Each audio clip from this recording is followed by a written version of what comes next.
in Zambia, and this is a map I put together for them. So we know we're 20 million people, give or take. There were statistics provided in earlier panel discussions about how we're growing 5% year on year. But in reality, when you start thinking about the big picture, we have huge, huge opportunity, and I'll talk about the slide and the map just now. But to rewind back a little bit about why my personal story and why I came to Zambia. So obviously, I am Zambian, been here my entire life, but had the privilege of studying and working outside. I worked in 3 of the largest world economies, starting off in the US, with corporate America and India, then went on to China, moved back to moved back to the States, and had, for a very strange reason, to come back to Zambia, and was working remotely. While working remotely, I joined my father, who owns 260 brands, and realized that with everything that we're doing in corporate America, there's so much more that we can do here. But one question always bothered me: why would I want to come back home and operate in a market with 20 million people? Right, this was 10 years ago, so slightly less than 20 million people. And over the years, you start realizing that, hey, it's not really 20 million people you're working with. And that's always been in my mind, but I never quantified it. This year I realized I need to quantify to my team as well, to say that we're actually trying to target over 100 million people, right? So this map that you see behind me represents 14 countries in Africa, which is 25% of the 55 countries we have. I think we're at 55 today. But 14 countries in Africa, 8 neighboring Zambia, 6 others from Ethiopia down to South Africa. That represents 42% of Africa's population. Let that sink in. 600 million people. Okay? So the opportunities and the potential for Zambian agriculture, to put things in perspective, the brands that we have, and I can proudly say that it's proudly Zambian products, Nutrimilk, right? And Nutricept, we have a variety of different variants, are in 2 of the furthest economies you see on this map. So you can find Nutrimilk in Ethiopia, and you can find Nutrimilk as far as Cape Town in South Africa. And that is the true potential for Zambian agribusinesses. We think, let's focus on the neighboring countries. We think about Congo. ZDA statistics, I believe, say that 1 out of every 3 products manufactured in Zambia get into the Congo. It is a big market. It's a very lucrative market as well, with high purchasing power. But the opportunities to actually tap into far-fetched markets are existing. We just need to really challenge the status quo, keep thinking about how we're going to disrupt these supply chains and get into these markets. So for those of us who are involved in products that are not commodity-based, maybe honey as an example, and we know that Zambian honey gets into the UK, why are we not trying to target all the regional opportunities? So the true opportunity that we have for Zambian agriculture is not just the neighboring countries or European countries, but really it's sub-Saharan Africa at large, and 600 million people is a massive opportunity.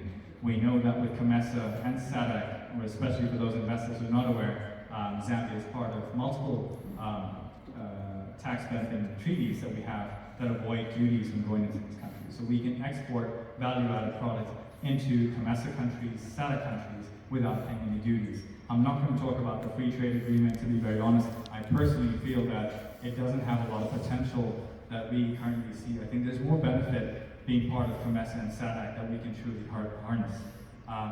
So with that being said, I'd like to close my presentation and open it up for any questions. Thank you. Importing equipment and raw materials versus exporting products into the markets I spoke about. And the second question was around leveraging the railways and seeing how we can benefit from that. Did I get those questions correct? Okay. The first one, it's tough. For those of us manufacturing in Zambia, what's worse, importing products or exporting? I think they're both equally pretty challenging to work around. From an import perspective, to put things in perspective on our packaging materials as an example, we are using aseptic packaging, which is a 7-layer pack, and the pack and the format we use is not made in Africa. Forget about South Africa, it's not made in Africa. So we import this all the way from Germany. We have a supply chain and a cash flow cycle that runs as far as 9 to 12 months. So it's very strenuous financially to help us sort of manage the supply chain and store packaging materials. And that's relevant for a lot of businesses. You see water bottles on your tables. I mean, all the raw materials for those bottles are either coming in from Asia or international markets, and naturally it's very strenuous. But I think once you get the right financial instruments in place, you're able to manage the cash flow cycle. I'm very privileged, having been involved with the ICA for the last 6 years, did my first pitch in 2018, and seeing the founders grow this event to such a fantastic event that we see here in 2024, whereby when I started pitching, I had to raise capital. And fortunately, I was able to raise capital from a DFI, from an impact investor, to sort of allow us to have the financing instruments to manage these complicated import cycles for packaging materials, as an example. Export is tough. For those of you trying to export to Ethiopia, please buy me a beer, and I'll give you a lot of insights and costs to help you understand exactly how to get from Lusaka to Addis Ababa. But to put things in perspective, because I know this free beer, you don't need to buy it for me, it goes from Lusaka to the closest port, Beira, Dar es Salaam. It would have to go to the Middle East or Sri Lanka. From there it'll go to Djibouti, then from Djibouti by road it'll get into Addis Ababa. It takes almost 90 days. Just as long as it takes product to get from Lusaka to New York, and we have exported to the US as far as California, so we understand these supply chains. So honestly, sir, I think they're both pretty difficult and challenging environments, but to be honest, what's not a challenge? I think we have far more resources and opportunities to leverage, where I actually see some of these challenges as not so difficult, to be honest. I hope that answers your question, but it's sort of directly related to the next question around rail. One of our newest investors, DFC, owned by the United States government, who's committed $10 million into 260 Brands, recently invested over $2.5 billion through AFC into the Lobito corridor that is linking Lusaka through till Lobito and Angola, going via Congo.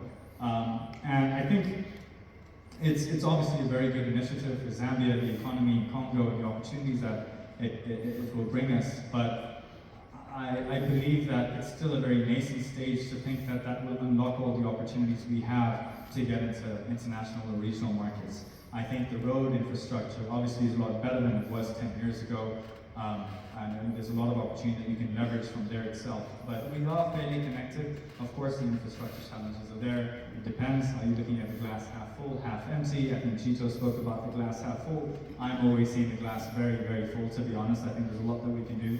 So again, as I mentioned, if we're able to put product into Addis Ababa and the SPAR in Cape Town, I think for those of you who have innovative ideas, there's a lot of opportunity to leverage even without the rails. So yes, we do see that the Lobito Railway would potentially help us to Zara as well, but I think there's still other ways to do this. But we are quite, I can say, optimistic. I am personally, having an FDA-registered factory, working in the US and putting product into California, I do believe that our exports into the United States could grow.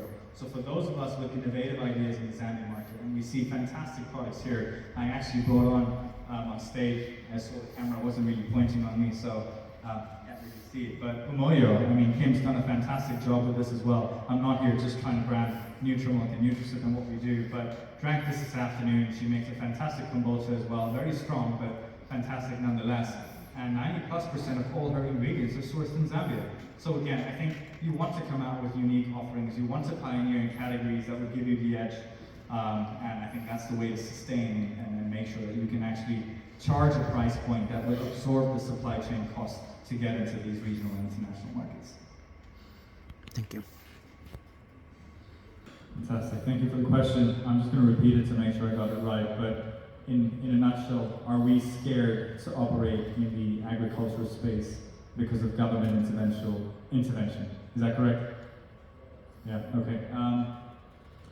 So 260 Brands, we actually do have a maize mill, and I think I started that venture back in 2018, and to be honest, probably not one of the best decisions I've made, but it is profitable. We have recovered from the investment, but I wouldn't expand on the maize meal side. So I think, to answer your question, sir, what I'd say is, when you're thinking about agriculture and processing, you have to be innovative. I think I'm trying not to talk about things that we've all heard during the discussions and panel discussions today, but innovation is key, innovation is very important. 3 of the products that we have launched in the Zambian market over the last 27 years have been pioneers in what they have, in the categories that they've created. From the soy milk that we have, from the soy pieces that we have, from Sebasins and Toba, these are all innovations that we have launched and created a market for ourselves. If you're going to compare agro-processing with milling, maize milling as an example, I would say they're 2 different industries altogether. So to sustain and not be scared and have a niche, you need to just be innovative in terms of what you're doing. We see Zambian honey as an example that has ginger and the Mbuzi flavor by Luano as an example. That's fantastic. That's exported in regional markets. Again, you're offering something very unique. I know that the promoter is actually growing these chilies locally, adding value and exporting it, so you have the competitive edge. So with due respect, I would say the maize milling operation should never be compared with Zambia's agricultural potential. I think we have opportunity to pioneer and innovate into products that international regional markets need. I didn't really talk about the organic products a lot earlier, but just to mention before Clive kicks me off the stage, we are certifying this organic. If you pick a pack of Nutrimilk from our team at the back, you'll see our organic certification. You can trace us, you can get to the website, and you can see, the fact that this is a legit organic certification and not just blatantly saying it's an organic product. But most of the Zambian products that are grown, especially small scale, are actually organic, but they're just not certified organic. So how do we harness this potential? It's a long, expensive investment that you have to make, but I promise you the returns are there. I promise you that the returns are there. So again, think about what regional international markets need. If I tell you right now that we're able to sell, our highest sales are of organic Nutrimilk in South Africa, it speaks to the population that is willing to pay a premium for a product that actually speaks to that consumer's health and well-being. And that's what we need to think about. So even though we sell Nutrimeal as maize meal and we have a milling operation, I'd really not put those 2 together. But with that being said, I'll say thank you and not ask for any more questions, otherwise Clive will kick me off. So thank you, everybody.